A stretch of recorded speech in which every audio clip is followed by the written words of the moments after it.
All right. Hey, welcome everybody. It's 7 o'clock. Welcome to the planet Earth. Yes. But we're You're going not, to be leaving the you're Earth not here. today. You're somewhere else, I guess. Um, so this week we are doing this is probably one of my favorite miniseries of all time. From the Earth to the Moon, 1998. This was first produced by Tom Hanks. Came directly out of the Apollo 13 movie and the popularity of that film. And this was again, Tom kind of did this stuff in the 90s because after they had Saving Private Ryan, which of course he was in, they did Band of Brothers, which was another great series if you've never seen it about the Second World War and the airborne guys. So before we get into all that, I think Mary Beth has some news. I've got two things I want to mention, and I know you have something of interest that we can talk about. So let's talk about all of this all together. Thing number one, guys, it is September 11th. Today marks the 23rd anniversary of the horrific attacks on the World Trade Center in New York City back in 2001, which left a terrible scar in the city and a terrible scar on us as Americans. And, you know, Rizzo, I was kind of, as happens every year when it's 9/11 and we're all sort of holding that in our memory, people post pictures and stuff, and they were posting pictures of various rescuers. And I kind of realized a lot of the rescuers have died because they got cancers and other diseases from the first actual, responders, the actual destruction of the bit, like they were there inhaling. was a lot of cancer and then because of a lot of noxious gases and whatnot, and the dust, so it was a tragedy. Like I said, don't even forget the time they hit the Pentagon, the one that crashed in Pennsylvania. So it was certainly a tragic day. Everybody, it's one of those events where you always knew where you were. It's kind of like people around when Kennedy got shot. People don't tell you where they were when they heard the news. Challenger exploding is another one. Unfortunately, these are bad things that happened, but we all know where we were, what we were doing when we found out what was going on. So, of course, our hearts, thoughts go out to all the families. If you've never been to the Ground Zero Memorial in New York City, I can't stress enough how you need to go. It is very moving. To see all the names of all the people. They have them etched in granite around where the two towers were. I think they did a really nice job. So anyway. All right. So moving on from that, the other thing we need to acknowledge tonight is we have lost one of our brightest stars. Guys, James Earl Jones, the voice of a generation, has left us at the age of 93. I don't know about you. I mean, most of us, I don't know where you first saw him, Rizzo. I probably first saw him in Conan the Barbarian or maybe Dr. Strangelove, like one of those movies perhaps. But he has been in so many movies that like basically defined my whole like teenage years and 20s. There's that great scene from Big Bang Theory where Sheldon meets him and he's like, let me guess, you like Star Wars. I was in other movies, but you don't care about those. Sheldon's like, no. It's true, but he did have a fantastic career beyond Star Wars. Of course, he will always be Darth Vader. He will always be Darth Vader, and he actually will always be Darth Vader. He did give Disney permissions to use his voice, and I believe did a little bit of extra recording of words, like just words. Right. They archived if I have that correct. With Majel Barrett. They did that with her. They recorded her saying a lot of things so that they could always use her. So they could always have it, So he will be the voice of Darth Vader. I have to mention, I loved him as Admiral Greer in Hunt for Red October, and I don't know if any of you guys have seen Sneakers. He plays the government official in Sneakers, and at the end of the movie, when they're saying, "What do you want in exchange for this little black box?" And the one guy, the blind guy, he's like, "I want peace on earth and goodwill toward men." And he's like, "This is the U.S. government. We don't do that kind of thing." He was just so good. He was so good. And Coming to America, you guys remember him in Coming to Remember as King? And The Sandlot. And The Sandlot, and the Dodgers had a nice little acknowledgement of him. Was he in Field of Dreams too? I think he was. I don't know. I can't remember. I'll look it up. But he was Field of Dreams and Sandlot. He just was in so many things. And a lot of little kids now just know him as the voice of Mustafa from The Lion Right. King. So Lion King is probably his other biggest popular. Yeah. every generation has lost something special with the passing of this man. So we acknowledge that tonight. But Rizzo, what were you going? You had Well, I mean, speaking of Disney. Star Wars and Disney, and there's been, as you know, with the Acolyte, there's been a lot of just turmoil over this. There was a campaign to save it, to get its second season. Yes. I don't think that got. I mean, I think they got 30 or 40,000. They're up to 60 last I checked. Yeah. Yeah, it's still not going to be enough. That I guess we had talked on other shows. $180 million was the worst rated show on Disney Plus. Iger's not going back to that well. But there's been a huge backlash, not only from the fans, some of the actors, and it's just got to be a mess now. Now it's gotten to the point where the YouTubers are going after each other, where the ones that were for the show are going after the ones that were showing it in negative light. They actually had a campaign against the YouTubers to get them demonetized. YouTube came back and said, sorry, none of this violates our policies, so you may not like it, but it is what it is. So that didn't work. So it's just gotten very ugly. And then to add it, now, I don't know if you guys are aware, there's a new Snow White film coming out. They did release the trailer at D23, I think it is. Yes, the Disney event, and it has kind of met with not great reviews just from the trailer. And then Rachel Ziegler, who is the star, has not had some really positive things to say. So she's kind of in hot water with Disney. I believe they fired her from future projects. So basically, Disney's kind of a mess, with the exception of like Deadpool, Wolverine, and then there was another. What was it? The other animated one that did well. Spider-Man. No, it was one of the animated sequels to one of their other random. Did really well. I can't think of the name of it. Inside Out 2, I think it was. Oh yeah. Did well. Beyond that, they're tanking bad. So and we'll see what happens with Disney. Maybe they will rearrange some stuff. And Deadpool and Wolverine, a rare R-rated movie for Disney, very rare. They have art, but our stuff is for adults, and it comes under they have a specific division called Touchstone Pictures. That's the R adult movies. I mean, not adult movies. Well, as I told you, that movie did well because Reynolds and the director, his name escapes me, but basically told Sean Levy. Yeah, Sean Levy, they're either going to do it their way or they're not doing it. So basically, but lucky for all of us, they actually knew. Like, yeah, they wanted it their way, but they knew. Like, they knew. We as fans just want to see movies for fans. We don't want our social. We don't need a lesson in civics or whatever the current. So so Sean Levy can join Terry Matalas in the directors who know what to give their fans club. Yes. There's two of them. Along with Ryan Reynolds, yeah. And Ryan Reynolds, yeah. Anyway, so that's really all I was going to say. That if you guys, I mean, you can get on YouTube and I follow some of these Star Wars YouTube channels, and it's just gotten unbelievably blown out of proportion. You watch Star Wars Meg? Who are you following over there?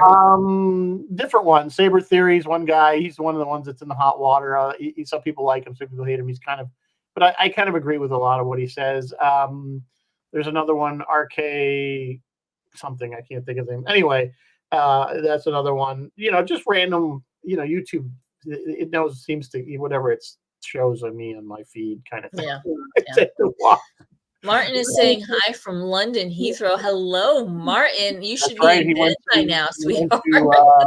He went to the Space 99, which I hope. You went to the Space 1999 convention. Yeah. So and that's where our friend Roy is too this evening. The only other thing we can probably mention is Sunday was Star Trek Day, and unfortunately, it came and went with nary. I think they released a trailer for Lower Decks or one of those shows that's coming up now. They didn't do their big Dog and Pony show in LA. They didn't do the big Bog and Donny show. They didn't do the big Dog and Pony show. No. They released a trailer and that's it. And I think it was a Lower Decks trailer because I remember it reignited all the ire, all the people who were irritated that Lower Decks has been canceled. So all in all, it was a bust for Star Trek. I just don't understand. I don't understand any of what Hollywood does sometimes. So say something good, cancel it, and then we'll green light. Fans will sit there and go, shut up and take my money. Yeah. And Hollywood has never grasped that. If they would just make, again, I think they need to get away from their agendas and just make movies that are well written and regardless and be original and make stuff that we actually, and if it is something that's based on an existing IP, stick with what worked in the past of why that IP was popular in the first place. You know what? Another one that's wandering away from the original IP, Rings of Power. The Lord of the Rings Rings of Power series. Yeah, that's been there's been a lot of controversy with that one too. It's a slog. I'm slogging through season 2, and it's like I kind of said this, I think the week ago. I'm like, a lot of these shows I've noticed is, and I think it's a cost cutting thing, is there's just massive amounts of dialogue.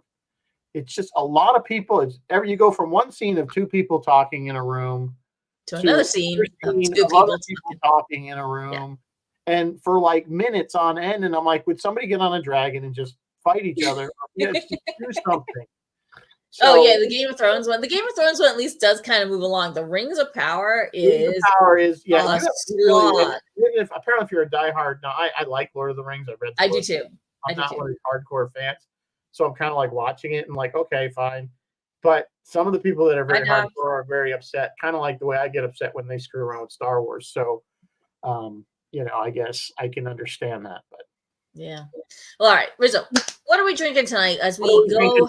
I thought, I probably should have saved this one when we actually did Lost in Space, but found this one, Lost in Space Martini.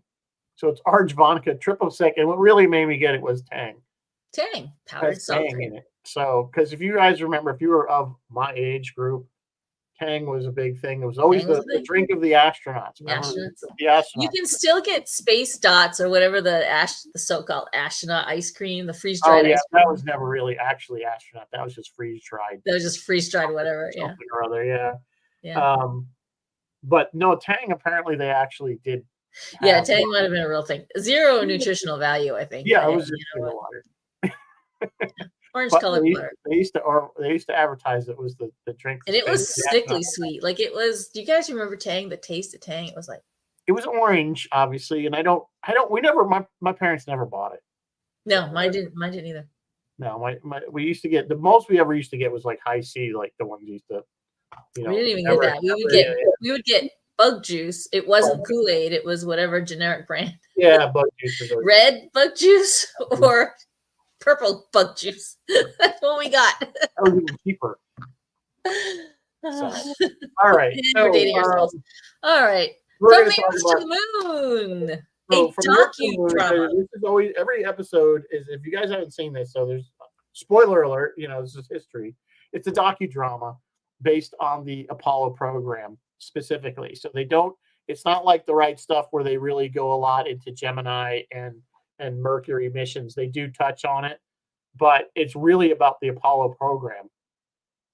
And it kind of goes not in really a chronological order. They do at some point they kind of jump around a little bit.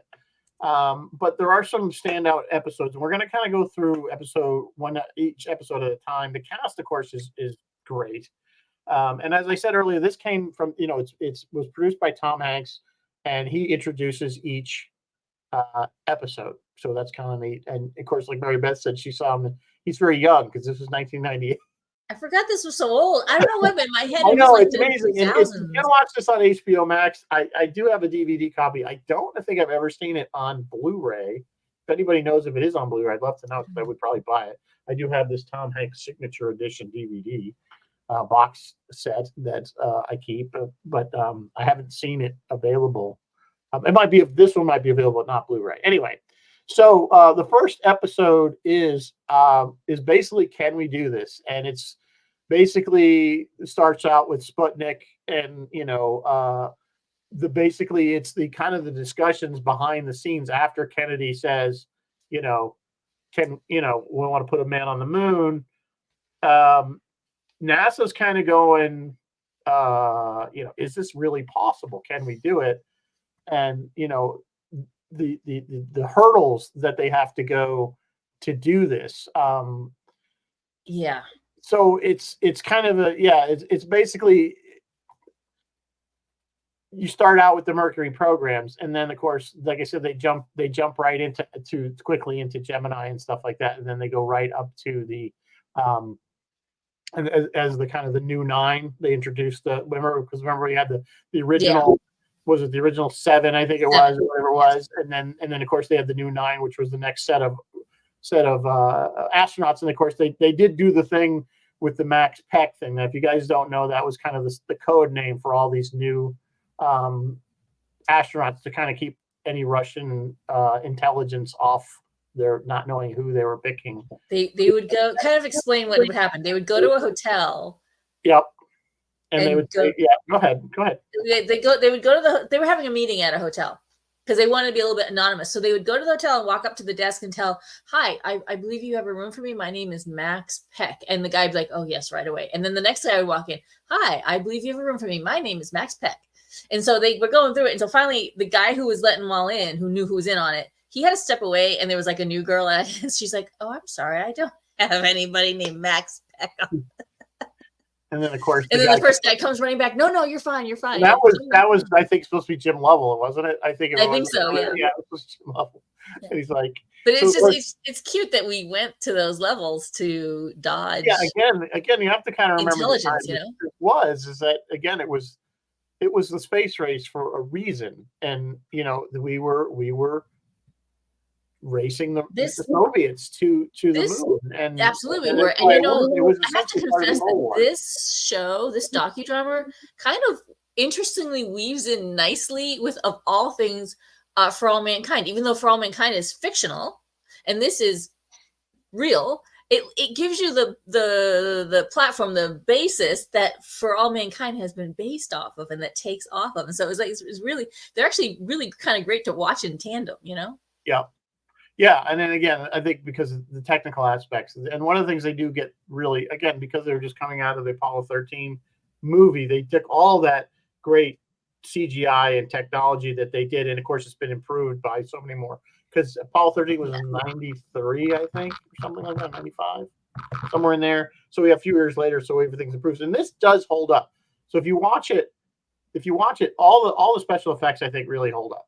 I mean, as far as the CGI stuff, the launches, and they use a little bit of historical footage, but a lot of it is again recreated for. Oh, they recreated stuff. The astronauts who were still alive who came to advise on this show, said stuff was down. Like their capsules were, every button was there, like every button, and in the right place and right where you would expect it to be. They were stunned at the accuracy. Yeah. Yeah. So even and it really does.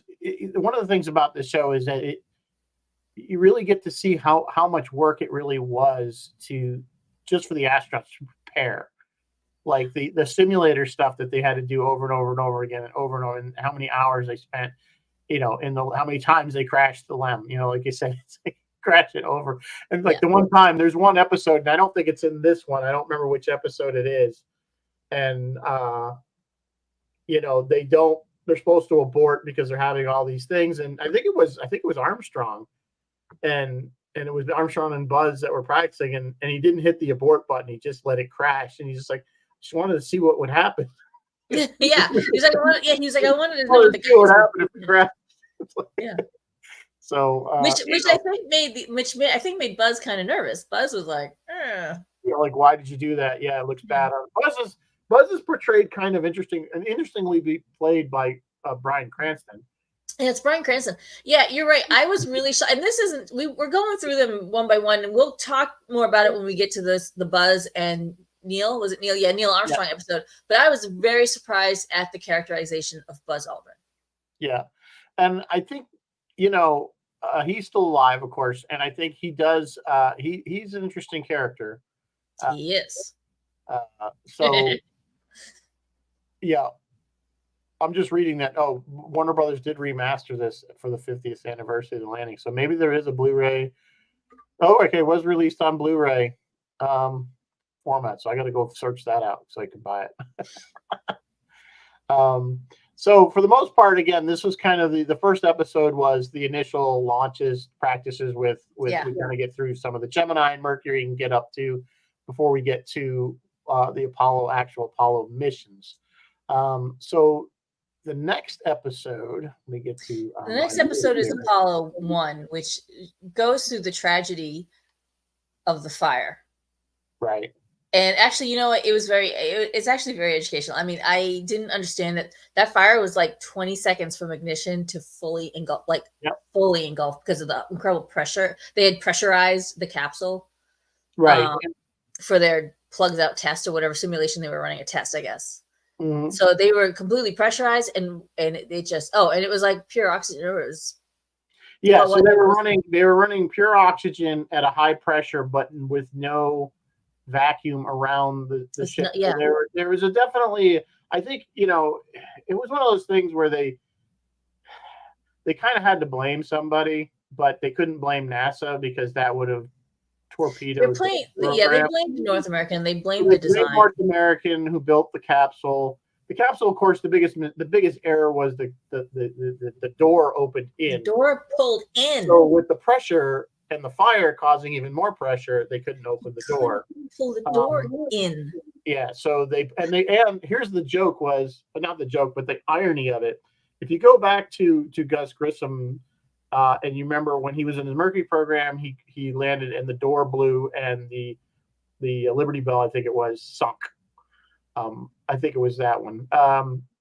So his capsule sunk, so they were never able to recover. They actually have since recovered that capsule from the bottom of the ocean, but at the time, so there was a lot of stink that Gus had panicked and blew the door prematurely, and he always, to his dying day, unfortunately, in Apollo 1, he claimed that the door just blew on its own. So because there was the evidence was kind of one way or the other, they removed the explosive bolts from the Apollo capsule, and had they had those, they probably would have lived. And it's irony that it was Gus Grissom's incident that caused them to remove the bolts, and yet he's the one that ended up dying in the fire. So it's very sad. And then I thought I understood from this episode, that they did later on exonerate Gus and said, yeah, no, he's right. They did blow on their own. They did. They were able to prove that they could blow on their own. Or maybe they didn't exonerate him until after they recovered the capsule. Well, they recovered, from what I understand, when they did recover the capsule. It's too bad Doc's not still on because he probably could answer this. There was so much, being on the bottom of the ocean for probably 40 some odd years. They couldn't tell whether, I'm saying, whether they had blown on their own or not. But there was, I guess, enough evidence that it could have happened, that, it kind of doesn't make sense that he would have panicked. I mean, they're trained. Pilot. They're so trained. Pilot, for God's sakes. It's not like your average person that just went up there and, panicked. I don't think he panicked. So, but he did end up getting in the flight rotation. Unfortunately, he pulled Apollo 1, and yeah, it was very sad that Gus Grissom and Ed White all died and died horribly. Yes, Roger Chaffee. Yeah, and it did set the program back quite a bit, but at the end of this episode, I think it's Frank Borman, who is played by who did Borman. And David Andrews, you'd recognize him if you. Oh my God, this cast! You need to save a minute at the end of the show to talk about this cast. Yeah, he does a great speech in front of the congressional, committee that's deciding whether to move forward. That basically saves the space program. He basically saved the program, and again, I think this is pretty accurate. So I'm pretty sure that what he said was probably on point. So. Yeah, it's a very moving episode. It's probably one of the most popular, when people kind of rate all 12 episodes.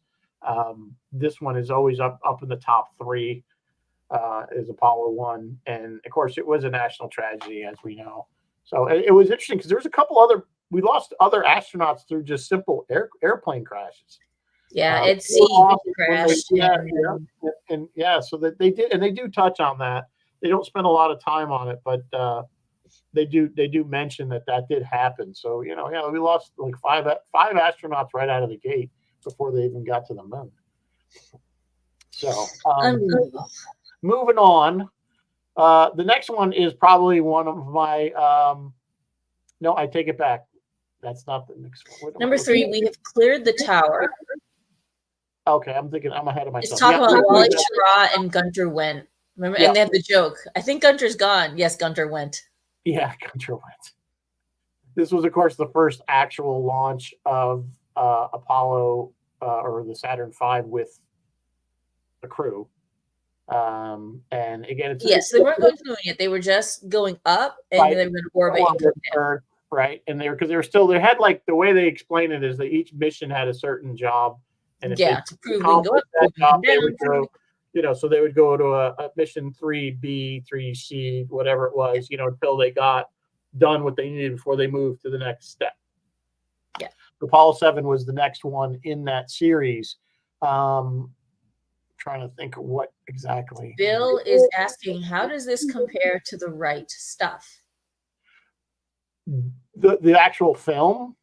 I like this better. I think The Right Stuff started out and focused more on, I think, the Mercury and Gemini, mostly Mercury part of the program, not so much Apollo. Yeah, Right Stuff was earlier. And The Right Stuff got a little dug. This one doesn't quite dig as deep into the astronauts' personal lives. There was a lot of, in The Right Stuff, if you read the book, and even in the movie, they touch on it that a lot of these guys weren't exactly faithful. They touched on this just a little bit in this series too. Just a touch, and they did a lot more. And so it's different. I mean, The Right Stuff's a great film. Don't get me wrong. I'm not going to take anything away from The Right Stuff, but that does focus more on the Mercury program. Yeah, this series would be Apollo. Yeah, this series would be a great companion series if you like the movie Apollo 13, which is, of course, what triggered Tom Hanks to do all of this. But that movie and this series would be great companion pieces. Yeah. So the basis of this is not only are they going over the Apollo 7 mission, but it's done in a way that from a film cruise aspect. So basically, it was a documentary crew interviewing these guys, and so it was kind of taken from that point of view, if you will. Yeah.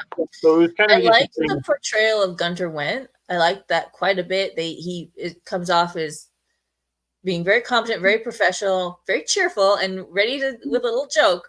But he was going to keep those astronauts safe, and he works in the White Room. He's like one of the last guys to get. Right. He's the last guy they see when he locks the door. He's the last guy they see when he locks that. Yeah. He took his job very, very seriously. You can tell it, and again, he's all these people are real people. They weren't added in for drama or anything like that. So, it was a good episode, but probably not the strongest of them all. Mark Harmon was played. Mark Harmon's in there. Mark Harmon is he plays Wally Schirra. I think he's Wally Schirra, yeah. Martin is saying Hidden Figures. Yeah, Martin, Hidden Figures was a fantastic film that and it's another one of these films. So whereas Apollo 13 is a film and The Right Stuff is that focus right on the astronauts and what they're doing and them in the capsule. Hidden Figures and this docudrama, what's so awesome about it is it kind of shows you all the ancillary stuff that's going on, all the other stuff that has to happen in order to get these astronauts into their capsule and into space. Hidden Figures, of course, was about the women who were, I'm going to call them human calculators, these brilliant women who were just mathing it out. They were doing the math, baby. And then the other one, what was it? Oh, and then this, like when we get to the episode about the Apollo 13, not Apollo 13. Yeah, the Apollo 13 tragedy. So instead of rehashing that, Tom Hanks chose to look at it through the ancillary eyes of the media. And we'll talk about that when we'll get to that one. So moving on, just to keep things rolling here. We're already at 7:30 mark. So we have so the other one is 1968. This is another great episode. As we know, 1968 as a year in our American history was not really positive. Ooh, bad things. Vietnam was raging. We had Martin Luther King shot, riots. There were riots. There were protests. There was all kinds of stuff. Vietnam War was raging, and so we get to the Apollo mission with Frank Borman and their mission is to go to the moon, but just orbit it and come back, which they do. There was a lot of controversy at the time because it was right at Christmas time. It was at Christmas actually when they were on the moon and they read from Genesis from the Bible, and there was a lot of people that were kind of upset about that, whether that was appropriate or not. That's your own opinion, but that was interesting. I think one of the ones at the end, though, as they're coming back, the one and I can't remember which. Tim is the one that is played by Tim Daly, and he sees Earthrise for the first time, and they're like, get a picture. That's Jim Lovell, and he is, I believe, on that. Yes, he is on that. Yeah. He's on that spacecraft. That's Tim Daly. Yeah, well, he's the one, but it's the one with it was the actor that he was one of the ones on the ground, and I can't think of his name. Oh, the guy that plays Michael Collins. He reads some letters. The president says, congratulations, and then there was a woman, a random one, and this was a true story. A woman that just told them, "Thank you, you saved 1968." Yeah. Because it was such an accomplishment. They were the first men to orbit the moon. So to actually go to the moon and come back, they didn't land, but they made it all the way there, orbited, and came back. So, and they do. It's funny because they do the drama very well. That whole when they're in loss of signal, which is they go around the backside of the moon, and you're like, wait, are they going to come around the other side, or something going to happen? Or the same thing when they're, it's that same tension you had in Apollo 13 when they finally get back and they're in that loss of signal and they did the parachutes open. They were concerned because they were afraid they were frozen. And they didn't have the heaters or whatever or they thought the heaters might have been damaged. Yeah. Bill's saying, I did. They build that tension and you know what happened. Yeah, you know what happens. You know they survived. But you're still like, so they do a really good job of that. So that was basically that episode. It was basically that whole the whole thing about 1968, and hence the name, the title of it. Yeah. Gave it kind of the world view, sort of. Phil is saying, I didn't know you were doing Earth to the Moon. I love it. It's one of my favorites. The best episode is Spider. We're getting to Spider coming up. Which I believe is the next one, right? I'm trying to find my list here. I got all discombobulated with my YouTube. I mean, my web pages here. Spider is one of my Spider, and That's All There Is are my favorites. Yeah, I have to agree. Those are Spider. Okay, so Spider, this is the one I've been really waiting to get to, is the story of and how they went from first deciding of what they called lunar orbit rendezvous.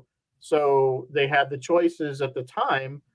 We look at it now where it's so obvious how you should do it, but the law for up to this point, the theory was that you would launch a rocket from Earth. That rocket would go to the moon. The whole rocket would land on the moon and then launch back to Earth. The problem was they realized that it's a lot of weight, it's a lot of fuel. Somebody finally said, do you need to bring the whole thing with you? And so they came up with this. So they go through that whole thing about lunar rendezvous, lunar orbit rendezvous, I think they called it. Anyway, and then they go into how they're going to build this aircraft. And of course, it goes right from the time that Grumman gets the contract and how long they basically, we got what, 7 years or 9 years to build the thing. And you think, and he goes, film everything we do. And he's like, why? Because I want my kids to know where I was while they're growing up. Yeah. While they're growing up. Yeah. And it's a great engineering of how they were thinking along the lines of, originally they were going to put design. Yeah, it shows why the design changes. That kind of thing. It was really good on how engineers think about things and design things. And they go, what if they don't need seats? And he's like, well, they got, what if they don't need windows? Well, maybe they don't need windows that are just big, because it was all about weight. Yeah. How much things weighed, and that's the whole thing of going in space is always weight. It's what, Rizzo, have you ever seen a movie called The Pentagon Wars, where that tracks the development of the Abrams M1 tank? No, I can't say I've ever seen that one. No. This is the inverse. This is like engineers adding stuff to make it better, and that one was people adding stuff to make it worse. I can't recommend that film enough. It's Cary Elwes and a couple other well-known people. It's very funny. It's a comedy. But anyway, yeah, so they basically take this whole engineering process until, of course, the final product, and then of course you get this scene. Spider was the first lunar module that actually flew in space, didn't land on the moon. It was just taken into Earth orbit. They flew it around a little bit, and then they left it there to burn up eventually. And the scene where where it's leaving to go get put into the Saturn V rocket, where it's being kind of it's craned kind of away. emotional, right? An engineer, and he's like, basically, you could tell these, that was his life for the last decade practically. Yeah. And he's watching this thing go, and it is kind of sad that they're kind of just out there floating around, what was left of some of this stuff. But a little piece of our history, just but it's a great episode. It's definitely my favorite of the whole series. I think it's most people that are fans of this will tell you Spider's probably their favorite episode of all time. And it's just enjoyable to watch. It's emotional, and they're talking about a machine, Yeah. So moving on to the we'll leave that one for now. Well, not just machine, but the hearts of the men that it was right. sweat, blood, and tears. Anyway. Everything that their whole everything was put into that, and of course it performed very well. They do make a thing. The thing is ugly is, I think it's cool. I always thought as a kid the lunar module was the coolest thing ever. It is very oddly. It is funny looking, but again, they walk you through the engineering, so yeah. Yeah, I mean, originally it was like more round, and it had like the different shaped windows, and the hatch we gotta make the hatch square because they're wearing backpacks. Like, it's that kind of stuff. Right, exactly. They realized that, oh wait, we have a round hatch and a square backpack. Can we make the hatch square? Make the hatch square. And maybe we should another hatch here, or what about the? I love the scene where they're like talking about the controls, and they're saying, well, okay, when they launch, from the moon, everything or something, or they're going to be inverted, everything's going to be reversed, so left jaw becomes right, whatever, and the guy goes, they're test pilots, they're smart, they'll figure it out. It really was like, just throw stuff against the wall and see what sticks. And the whole Apollo mission still amazes me that we were able to do it on 1960s technology. In devices with using technology that had less computing power than what all of us have in our hands every single day. Which is weird because it implies this could go to the moon. It was like a calculator. It was like that kind of computing power is on board. It was like zeros and ones and punch cards. Yeah.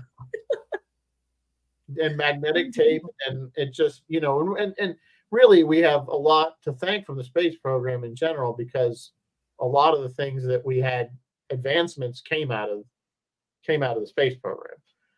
Calculators, microchips, and a lot of that Velcro, the whole Velcro thing. Velcro. Yeah. So a lot of that stuff was Mylar. Again, was another thing that came out of the space program, was developed. All of that brings us to episode number 6, Mare Tranquillitatis, which is it. This is it. We're going to land on the moon. This is how this happened. Yep. So basically this is the story of Apollo 11, and there is a bit of a, the Neil Armstrong, Buzz Aldrin, and that's what I was talking about earlier. I was stunned at this characterization. The interesting dynamic between the two, and Neil is portrayed, and I think probably rightfully so, as a very serious person, and he's not looking at landing on the moon as this big. He's not noticing the history of it. He's just focused on the job. He does acknowledge, like, look, it's not lost on me, but that's not. I need to focus on the job. You know what I'm saying, of getting us there, not what the getting there means. Like, that's. Well, what actually shocked me that I hadn't known was that Buzz, this show depicts Buzz, or portrays Buzz, as having angled, like he was working it. He was like, I think I should be the one to come down the ladder first. I should be the first one, Yeah, I think he knew that. Surprise! I expected a little more professionalism out of these guys. Yeah, I mean, he's also he was very religious. Yes, and he was very religious, which surprised me as well. And but I guess there was, I don't want to say it was ego, but I mean, I think all these guys must have had a little bit of ego. No, yeah, you got it. To be a test pilot in the first place, you kind of have to have a little, of that kind of bravado. Otherwise, I don't think you have to really have some nerves of steel, so to speak, to do this kind of stuff. Yeah, so there's an interesting dynamic with Buzz and Neil. Even Neil said, whoever it makes sense to go out first is going to go out first. Yeah, whoever's sitting closer to the door is probably who's going out first. Yeah. Phil is saying, "I never knew there was so little fuel left, and in the lunar module, and that Aldrin had Holy Communion on the moon." Yeah, we talked about Aldrin being religious, but yeah, that was the thing that always kind of surprised me. But it's a weight thing. It's a weight thing. They all landed those lunar modules on like 0.00. Was always that's why they had to have their abort point, like they had their point of no return. Like, okay, and then we have so much to go. There's been some good simulators out there that even just for your phone that kind of give you that same feeling where your fuel is, again, you could land it really easy if you had unlimited fuel. Yeah, if you had unlimited fuel, yeah. But they didn't, so they had to put her down. And the really good landing when we get to the episode is the Al Bean landing, because he just dropped like he was getting low, then he just dropped it. Well, that's what they do. As soon as that one little thing. Yeah, as soon as they have lunar contact by like it shows that they're down. They shut the engine down. These drop. You're only in 1/6 gravity, so it's not like you're crashing down like you would. You have to remember you're only. And Phil also just added the fact that the computer kept freezing up. They were in the process of landing and they had to do like a soft reboot. Yeah. I was like, oh my God. Like I didn't. There were several alarms that came up that they were able to bypass. Like, perhaps abort. You need to be aborting, but nope, they did it. No, they did it. It's an amazing thing that they did do it. So of course, obviously we know that Neil was the first one on the moon. The pictures were not so great. Because of the cameras of the day we didn't have chip cameras. They're all tubes. When we get to the next episode. The fact that we get an image back from the moon, and it wasn't real time, but it was pretty damn close. Like that's shocking. Yeah, like absolutely shocking. I don't know what it's like, 30 seconds or something like that delay. Oh, I thought it was a couple minutes. Let's see maybe it's more. I'll Google. You keep talking. Keep talking. So anyway, but yeah, so they weren't the aborting types, Bill said. Nope, they put her down. No, I think at some point though, you get to a point and you have to do it. Like you're either gonna crash. I know there was a lot of concern when they left, whether that engine would light and they would be able to lift off the moon. There was that a lot of. Wow. Rizzo, you're right. It's 1.28 seconds, which I am stunned. I actually thought it was closer to like 30 seconds. Well, you remember talking speed of light. I suppose, yeah. So it's pretty fast. I mean, when you got to Mars, is like 7 minutes. Yeah, that's true. So, something like that. So, so there was a lot of concern, and I know Michael Collins had said that had they not been able to leave, or for some reason there was an accident, they crashed, died on the moon, he always said that he was going to stay. But I don't know if, he had always said that he wasn't going to leave them there. So kind of emotional stuff, but obviously they built stuff. Those engines, like they said, those engines, I think they covered in Apollo 13, those engines are almost impossible unless there's something very mechanically wrong with them. They will ignite because it's just physics. They put these two chemicals. As long as those valves open and the chemicals meet, it's gonna go off. And it's just there's no ignition source. It is the mixture of these two chemicals will automatically combust. So anyway, they obviously made it back. They did. And that brings us to number 7, which is one of my favorite episodes. That's all there is, which is Al Bean, and which is the Apollo 12. Which is famous. Now, you guys all know they do cover this pretty well, the Try SEC to aux. If you probably might see people have a t-shirt with that on it, which is during the launch of Apollo 12, get struck. Actually, not only did it get struck by lightning, but it followed the contrail of the down of the rocket all the way to the tower. The lightning hit the ship and then went all the way down. Of course, this scrammed the computers. When this hit, everything went dead. NASA was racing around trying to figure out what to do. The engines, of course, because they were still running, what to do. And somebody said, "Hey, try SEC to Oxygen." I don't even know what SEC And they're like, "What is that? What is that?" Albine's like, I know what Albine that is. is. I know what that is. And he flips it, and all the computers come back up, and they go, and of course the rest of the mission went pretty successful, with the exception. And this whole episode has a very comical kind of view to it. It's kind of like a buddy show. It is, and they chose Dave Foley. So you got the three astronauts that are just. It's Pete Conrad, Albine, and who's the third astronaut? And the thing of it is, it's Dave Foley. If you guys know who Dave Foley is, or if you've ever seen The Kids in the Hall, Dave is a very accomplished comedian, and he plays Albine as having the joie de vivre. It's just unbelievable. He's just so jazzed to be there, like just so jazzed to be going to the moon. Yep. Yeah, and just his whole narration, it's just so sweet, and he's so wholesome. And he's like, and then I screwed up the camera, and I felt really bad about it. So the funny thing is, so he gets this. So along with this whole thing, there's this kind of he is a fictional character, I believe, the Seaborn character that's supposed to be kind of like Walter Cronkite. That's kind of, I think he is a fictional character, but he's like a news guy that's covering all the Apollo missions. And of course, he's like, they're all excited because Apollo 12 has a color camera. It's a better camera than Apollo 11 did.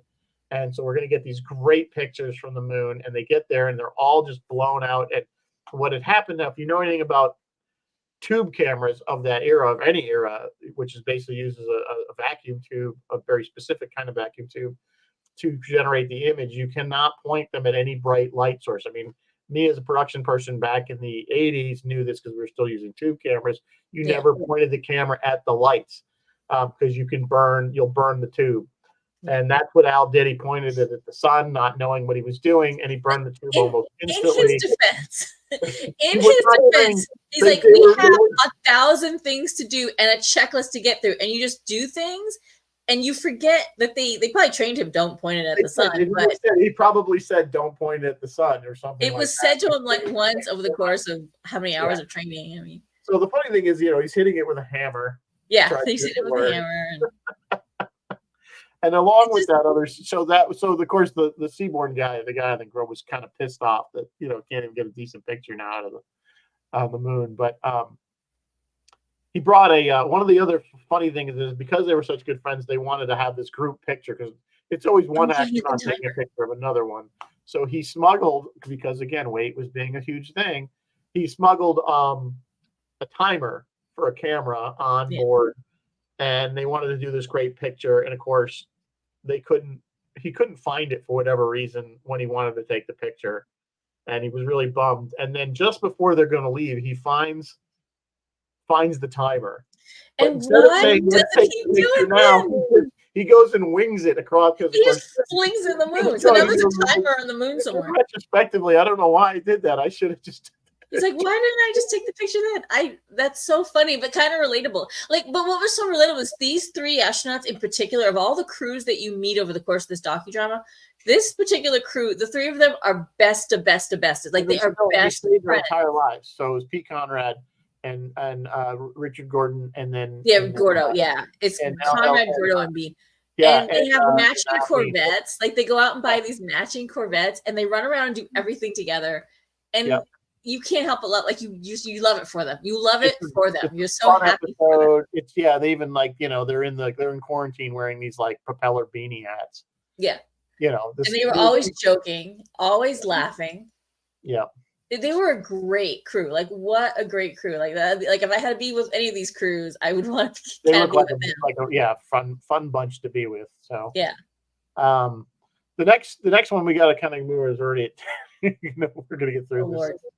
So the next one was we interrupt this program. This is about Apollo 13. Again, like Reba said earlier, they don't go through the whole from the astronaut side, but it's really from the families of the astronauts and how the media this was kind of the beginning of when media started to become intrusive into celebrity lives and saying, hey, we want to know what they're feeling, what they're doing. Yeah, let's go interview the wives. NASA was trying to protect them.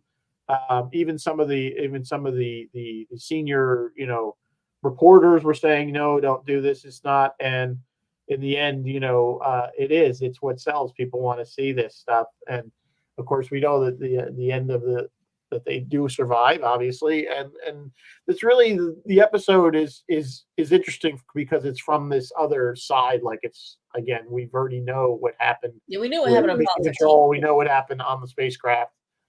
So it was kind of all from what was happening down on the ground with everybody outside of NASA, so to speak. Yeah. So, Phil, the checklist for the center field is coming. That's still coming. So we'll get there. so we're gonna move through these. So next one is called Miles and Miles. This again goes back to Alan Shepard. Now, Alan Shepard again was our first American to walk in space. He got grounded shortly after that because he had an inner ear issue, where he couldn't, so they were afraid that he would, pass out or whatever to fly. So he actually went through kind of at the time an experimental procedure surgery, yeah, to have this repaired, so that he could get back on the flight list or whatever. And he did. So he went, and again, they even kind of said that, he kind of bullied his way into that, into Apollo 14 mission. But it's really about his journey, getting there. And of course, the famous that he brought he got the golf club, and yep, he launched that ball, and for all we know, it's either still in orbit or on the moon, probably in orbit or halfway around the moon. Who knows what has happened to it? Yeah. Then we come to my other favorite one, number 10. Galileo was right. Now we know how to get to the moon. We know how to get back. So everyone said it's time to do some sciencing on the moon. Let's go science the moon. And so they had to now train these astronauts to be scientists as well. Oh, they did actually send one scientist, the one guy, Scott. He was an actual scientist, right?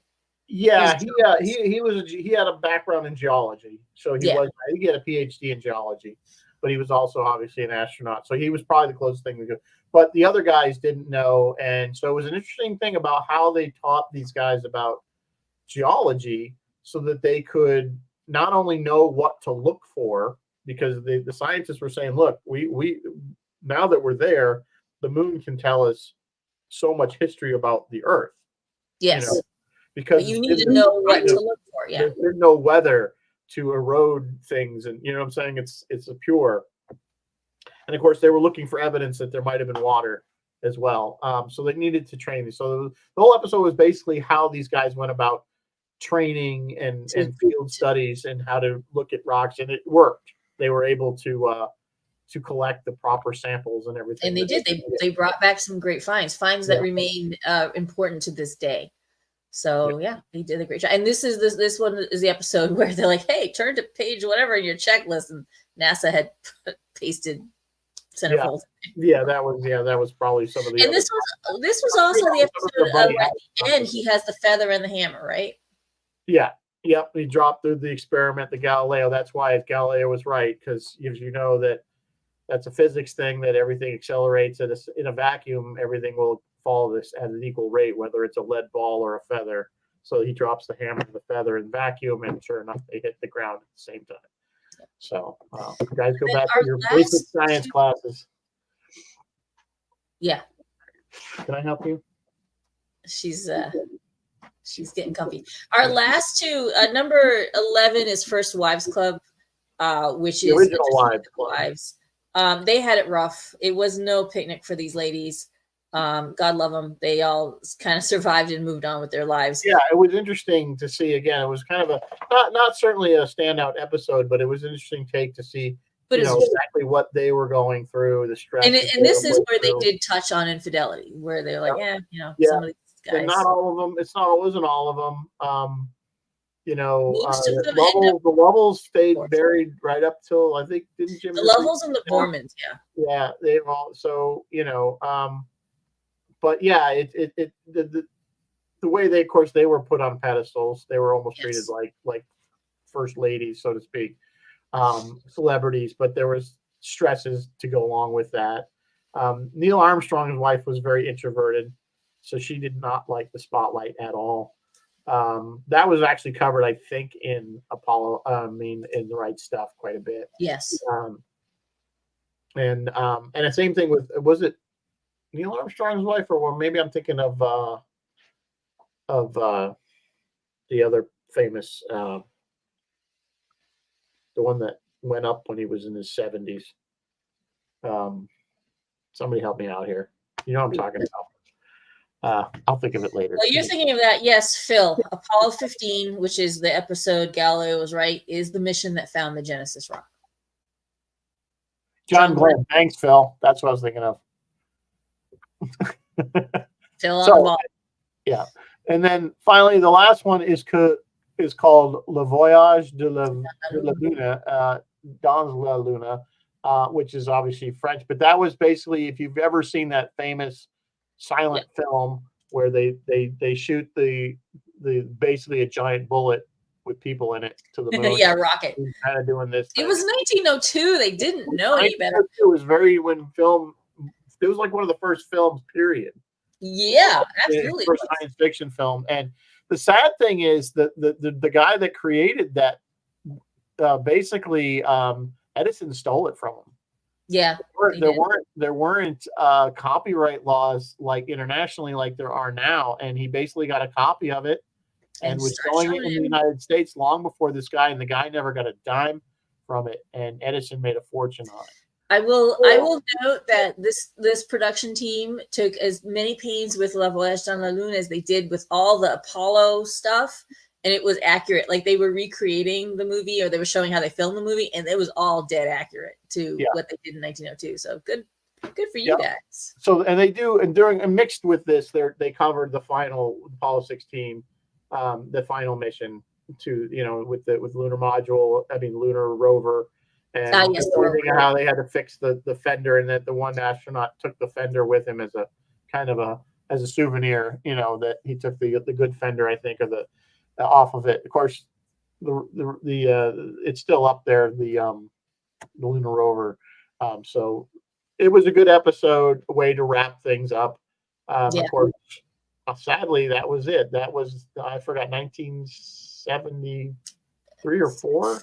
70. I'm not sure when. I want to say, I forget what year the last one was. Of course, then we went into Apollo Soyuz, which was us just meeting the Russians in orbit, which is really just for politics. Yeah, and then we went to the shuttles. Yeah, we had Skylab before that. Oh yeah, Skylab and shuttles. We had Skylab, which was a small little kind of space station. If you don't know, you can actually go see that at, not the original one, obviously that's burned up, but the one that was the exact replica of it, or it was the backup one in the National Air and Space Museum. It's there. You can actually walk through it. As tiny as it is, even think of any of these spacecraft. If you ever look, they look, even in this show, like the Apollo, the Saturn capsules look huge in the inside, and they're so tiny. I don't know how these guys didn't kill each other being inside these things for 6 days. They had their hands full, I think. Just super briefly, I want to kind of call out this cast, this unbelievable cast. Very good. And you know them, even if you don't know their name, when you see their face, you're like, you recognize almost everybody in this show. Yeah. So. Hang on. So Tom Hanks, Nick Searcy, Lane Smith, David Andrews, Stephen Root plays a lot. Tim Daly, who you will recognize immediately. Connor O'Farrell, Brett Cullen, who you know, but you don't know that you know. Carrie Elwes is in there. Rita Wilson is, of course, in there. Chris Isaac, just a slew of people. Bryan Cranston, Ann Cusack, it just Clint Howard, our friend Clint Howard. Clint Howard's always in there as he's in there a couple episodes actually. Yeah, he's in there as Mission Control. He's always that guy in Mission Control. He's like the quintessential. He's kind of quintessential. Adam Baldwin, who we talked about when we did one of the Alien movies a while back. Just so many. Dave Foley, as I already mentioned, just incredible cast. This was such a worthwhile. It's the kind of thing that we should make our kids watch. Look, we used to do that. It really is. I mean, it's it always amazes me that there's still people that think that we didn't go to the moon. Like it's fake. Right? We spent millions of dollars over I 10 don't, years. I don't want to go down this road too much, but I'm like, so what you're saying is we faked it once, and then we kept faking it for like 6 more missions. Yeah. Just we faked it. Apollo 17 missions of faking it. Yeah, well, yeah, I mean, not less than that. Well, the actual getting to the moon. So it's actually getting to the moon. Yeah. The joke was, I always say, Kubrick was going to film it, but he had to do it on location. So whatever. Anyway, it is 8:00. So if you can get it, I'm going to go start looking for the Blu-rays of this. But there's my version. Because there may be some really good extra tidbits. It never was available on like the Max streaming or HBO streaming up until I think it went to Max, because I would look for it every once in a while. So it was kind of like for a long time, it was kind of like HBO wasn't showing it, and there really wasn't any streaming, and there wasn't even a DVD available of it. So that's why when that came out, I snatched it up. But if you can get the Blu-ray remastered, because it really, it's a beautiful show as well. I mean, the visuals are done so well. So yeah. Anyway, I think we probably. I mean, I could talk about a lot of this, but I know you guys, if you haven't seen it, I can't tell you. Just go watch it. It's 12 episodes, and they fly by. They're so engaging. Yeah. So as I said, Roy is in London, so nothing from Roy, and Phil is off this week. I think he'll be on the politics show talking about the debate, but he doesn't have his show, so he can tell you what he's doing, I guess. Yeah. Good night, Martin. Thank you for staying up with Martin. You'll just get used to the time change. It'll be time to come home, Martin. So next week we are going to go and do. I think we're going to make you believe a man can fly. We're going to do the Superman, Christopher Reeve Superman. 1978, 79. Christopher Reeve, Margot Believe a Man Can Fly. So Gene Hackman, just another great cast, really. Another great cast, yeah. So we're gonna cover that film, and then we're gonna. I don't know what we're gonna do after that, but we'll always come up. Then it's just one more week of September, and then we're into. If you want, start giving us your ideas for your Halloween picks for October. I want to do signs every year. I ask for signs. I know you do signs. I have to watch signs. Maybe you never know. We shall see. Anyway, Zod. Yes, Zod is in. Wait, is Zod in this movie? That's the second movie. That's the second movie. Yeah. So, but we do see Zod in this one, in the first. Do we see him? Yeah, we see him in his rings, right? When they get sent to the whatever that's called, not the Forbidden Zone. I forget what they call it. But anyway, that's the second movie. But we might do that one too. Who knows? So, all right, guys. On that note, we will see you next week. As always, live long and prosper, and may the force be with you. Good night.